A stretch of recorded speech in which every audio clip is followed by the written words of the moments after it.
What's up guys, back with another video, and today we are reacting to the Cartoon Network. Why Cartoon Network fell off, bro. Cartoon Network used to be one of our favorite things back in the day, bro, and I can't believe that Cartoon Network just began having a steady decline after a while. Please like, comment, and subscribe. Let's get to 300 subscribers. That's my milestone, bro. Please help me reach it, guys, and please enjoy the video. Let's go.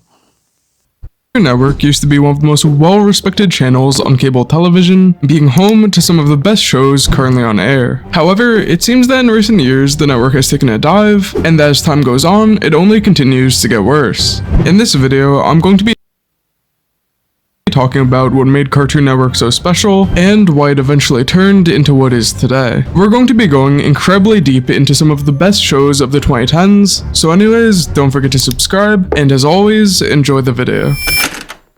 First of all, we need to establish what the golden age of Cartoon Network really was, which I consider to be the run from 2007 all the way to 2019, which is more often referred to as the Renaissance. The most memorable shows were released in 2010, and some of the ones that replaced them are still running today, so our timeline is going to run from 2010.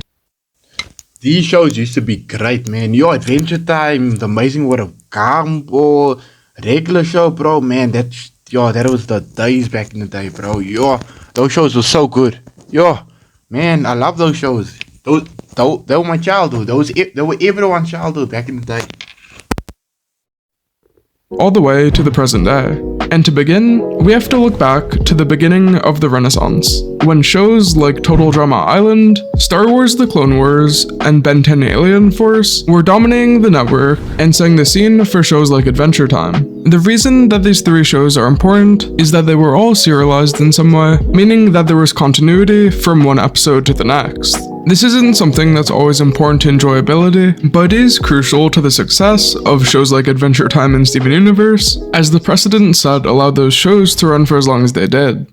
During January of 2010, Total Drama Island became the longest currently running show on Cartoon Network, with a total of 54 episodes. Total Drama You guys actually liked Total Drama Island back in the day. I was never really a very big fan of the show. Like, to be honest, Total Drama was I guess, bro. Like, it was okay, man. It was okay. Incredibly unique, because the majority of shows at the time focused on fantasy in some way or another, while in contrast, Total Drama Island was the parody of a reality TV show, where in each season its contestants would compete trying to be the last one standing. The reason that the show succeeded despite how different it was mainly due to its writing, and specifically, its characters. The show's cast had a wide variety of archetypes, meaning that no matter what you were looking for, you would find at least one character that you would enjoy. By writing their scripts in a way that targeted all age ranges, the show managed to deliver in a way that still holds up today, despite being over a decade old. During the same time, Ben 10 Alien Force was cancelled, but to compensate for this, Cartoon Total Drama coming out 2007. Yo, that show is old. Well, I didn't expect it to be so old. Yo, bro, 2007. Yo. That show is like 22. It's gonna be how many? 17 this year. Yeah. Adventure Time, as well as Scooby-Doo Mr. Incorporated on the same day. If you're someone watching this video, I'm sure you know all about what made Adventure Time so good, but I'm less sure that all of you know about Scooby-Doo Mystery Inc. It was a darker and kind of edgier take on classic Scooby-Doo, and in the short runtime that it did an amazing job developing its characters while still playing into their established roles. When people think of Scooby-Doo reboots today, a certain show comes to mind, but Scooby-Doo Mystery Inc. was nothing like this, and for a short time was the best reboot on Cartoon Network. I could keep going about what makes it so great, but I think I'll do that in its own video. Around the same time, Cartoon Network would release Regular Show, the second show to be considered one of the big four, along with Adventure Time. And by 2012, it was these two shows that were already some of the most watched shows on the network. What makes Regular Show special is that it was originally pitched as a show for Adult Swim, the late night channel owned by Cartoon Network, which focuses more on adult animation and isn't as suitable for kids. This makes perfect sense to anyone who has watched Regular Show, as it was clearly more mature than the shows that aired before it and seemed like it was missing something. Having seen the pilot, 2 in the AM PM, it's very clear what the show wanted to be. Something that made Regular Show stand out is the fact that its main characters were in their 20s and weren't really impressive in any way. The episodes all followed a formula where they started fairly normal, then quickly escalated, but they did this in an incredibly entertaining way, which paired well with the way the characters were written. The series continued to grow and change, but the one thing that remained consistent. I really wish one day the show would get not like a new season or something like that. You know, I mean a lot, bro. Yo, man, I love Regular Show. Regular Show is such a good show. Please, bro. Yo, Regular Show used to be my childhood, man. Yo, and I love Regular Show. Yo, probably one of my favorite shows. Yo, I know so many people that love that Regular Show as well. Regular Show felt like such an adult show, but it was for kids. See, that's what's so crazy about Regular Show. But hey, let's watch.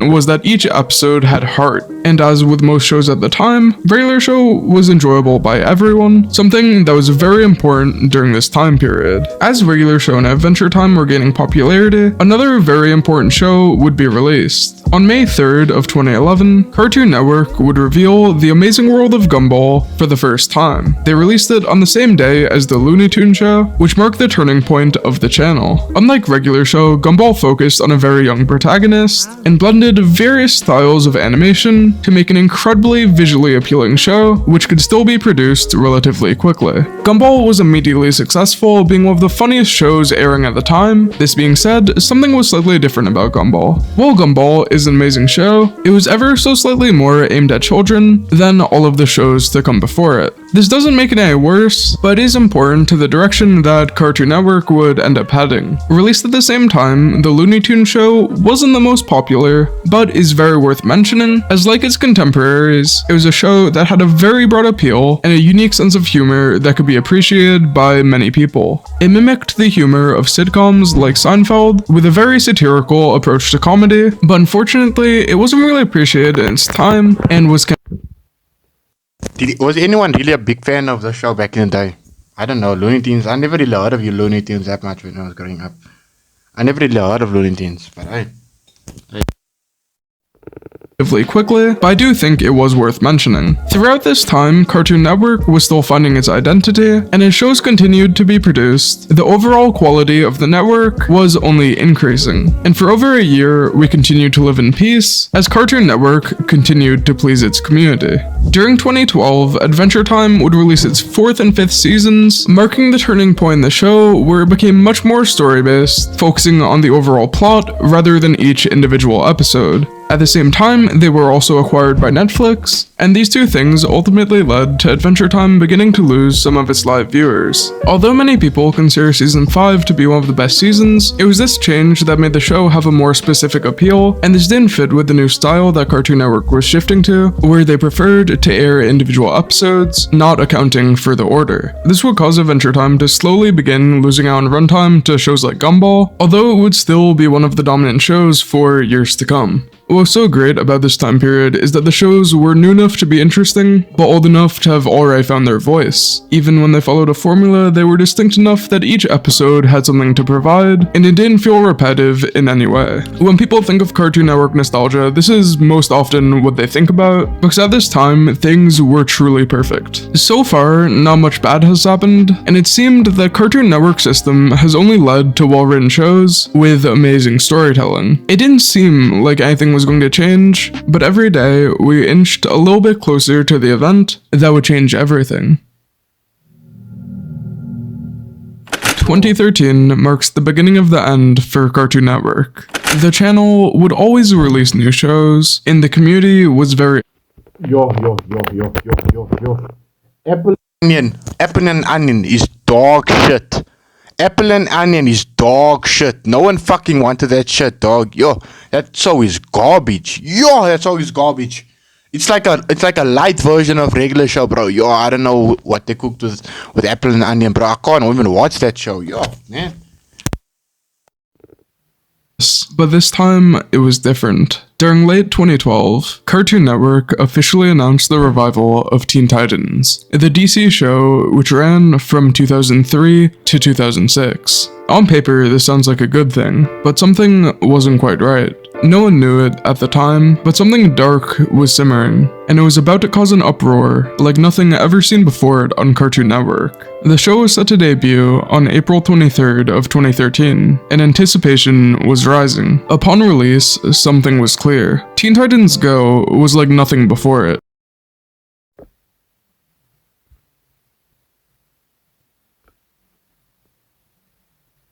And this could be attributed to any number of things, but the increase of young viewers was something that Cartoon Network simply could not ignore. During this time period, there was a significant increase in young children watching television, and it was happening in numbers that had not been seen before. In the past, the strategy of reaching all age ranges worked because that's where the numbers were, but unfortunately, this won't always be the case. Teen Titans Go was Cartoon Network's first attempt at reaching the younger audience, and despite the horrible reception from the majority of viewers, it was clear that the show was succeeding. 2013 was a pivotal year for Cartoon Network, as it marked the cancellation of Scooby-Doo, as well as the release of Steven Universe, Uncle Grandpa, and Teen Titans Go. And to see Scooby-Doo Mystery Inc. be replaced by the atrocity that was Uncle Grandpa was the first hint that things were changing. The number of mature cartoons was beginning to decrease, and the number of shows which targeted a younger audience was on the rise. Things seemed to be going in a bad direction, but we didn't yet realize to what extent. Throughout 2014 and 15, Adventure Time and Regular Show were still the two dominant TV shows, but as time went on and their ratings began to drop,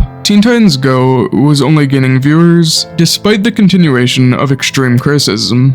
If you were on the internet during this time,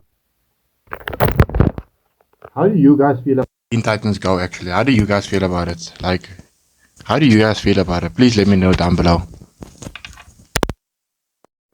probably remember how hated this show really was. It united the community like never before, and brought a wave of hatred unlike anything before it or after. During 2014, we lost Total Drama Island in a wave of cancellation, but all four of the big shows were still going strong. The state Cartoon Network was in during this year was very mixed, and although the story-driven shows like Adventure Time and Steven Universe were still doing pretty good, the ratings did not reflect this. On the other hand, the episodic shows like Regular Show and Gumball were still doing very good, but they could only maintain this for so long. You see, even though these shows were doing good on their own, they had to compete with the best, because if it wasn't the most popular show, it would make more sense to air the show that was. On top of this, these shows weren't made for the audience that Cartoon Network was shifting to, and didn't really fit with the new theme. At this point, people had come to accept that despite how poorly received it was, Teen Titans Go was not going anywhere. Also, I'd like to make it clear that Teen Titans Go isn't the worst show ever. It's just not that good. Since it released in 2013, there have been dozens of shows that I would consider to be ridiculously worse. The problem is only partially with the show itself, but more what it was replacing. From what I've heard, it's gone better over the years, but even then it's never gonna be as good as the original. In 2016, we received A Light in the Darkness. It was announced that Ben 10 would receive a revival, and this was great news. At this point, Ben 10 had been cancelled for over 6 years, and fans of the show were happy to hear that it was coming back. On October 1st, Ben 10 was released, and to everyone's disappointment, it was awful. It's very hard to call something objectively awful. This show was so trash. Yo, Ben 10 remake. Oh man, nah. Yo, bro, I could never watch it. Yo, I could never watch this. Yo. As opinion-based as a TV show, but what the show did to the original series was truly awful. What Teen Titans Go did to the original series wasn't even half as bad as what Ben 10 did. I'm not gonna go too deep into this, but this show genuinely had no appeal to anyone above the age of 10, and it was clear that it was created for nothing other than profit. It just genuinely had no soul behind it. Almost no redeemable qualities. At this point in the video, I think I should make it clear that these series aren't bad because they're aimed at children, or even because they betray their source material, but they're bad because of the same reason that YouTube Shorts are bad. I'm generalizing here because some YouTube Shorts are pretty good, but the majority of them don't deliver any meaning and just keep you there. Teen Titans Go and Ben 10 give you nothing more than the Subway Surfers that you watch below Minecraft parkour. Why was that such a subtle hit to YouTube Shorts, man? Like, why? Crazy. Like, why did you have to bring that up? Why did you have to bring that up? Teen Titans Go and Ben 10 dominate the channel, and through events like the 3-day Teen Titans Go marathons, no, I'm not joking, it was made clear that they weren't going anywhere. Every day, it became a bit more clear that this age of Cartoon Network was coming to an end, but we could still have hope in our favorite shows, as almost all of them were still running. Well, they were. On January 16th, Regular Show would air its final episode, and a few months after this, it was nowhere to be seen. It was that day that we lost the first of the big 4 shows. Adventure Time managed to stay a little longer, but when the 9th season only had 14 episodes, we knew something was up. Adventure Time seasons always had at least 26 episodes, with very slight exceptions. The rise of Adventure Time began to wrap up the story, as they really had no other choice, and the pacing of the show took a slight decline. And throughout the rest of the year, Adventure Time and Gumball would fight for runtime, but with each month that would pass, it was clear that they were losing. On September 3rd, Adventure Time would air its final episode. The 2 shows, which were once the core of Cartoon Network, were nowhere to be seen. It's hard to describe the state that Cartoon Network was in, but what happened was tragic. It wasn't just that Teen Titans Go was the most aired show, but it was the fact that it was so aired that it accounted for over 70% of what was shown, or at least according to a Reddit post I found from 8 years ago. 2018 was truly a dark year for Cartoon Network, and to make matters worse, there was a Total Drama Island reboot, and I think by now you know why this is a bad thing. While the Teen Titans were rebooted as their actual age, and Ben 10 was rebooted as a 10-year-old, no one got worse than the cast of Total Drama Island. In the new series Total Drama-Rama, the cast were rebooted as preschoolers, like actual preschool, like 4-year-olds. What the hell is this? What is this? What is this? Who wanted this? Who wanted this, man? Who wanted this? Who made up an idea, bro? We don't care about this. Why don't they make a different, a new set of characters with a different show, man? Who wanted this? Who wanted this? Why is everything getting rebooted as younger people now? At this point, we understood. Cartoon Network didn't care. They just wanted to make as much money as possible. And we always kind of knew this, but we never thought they would go this far.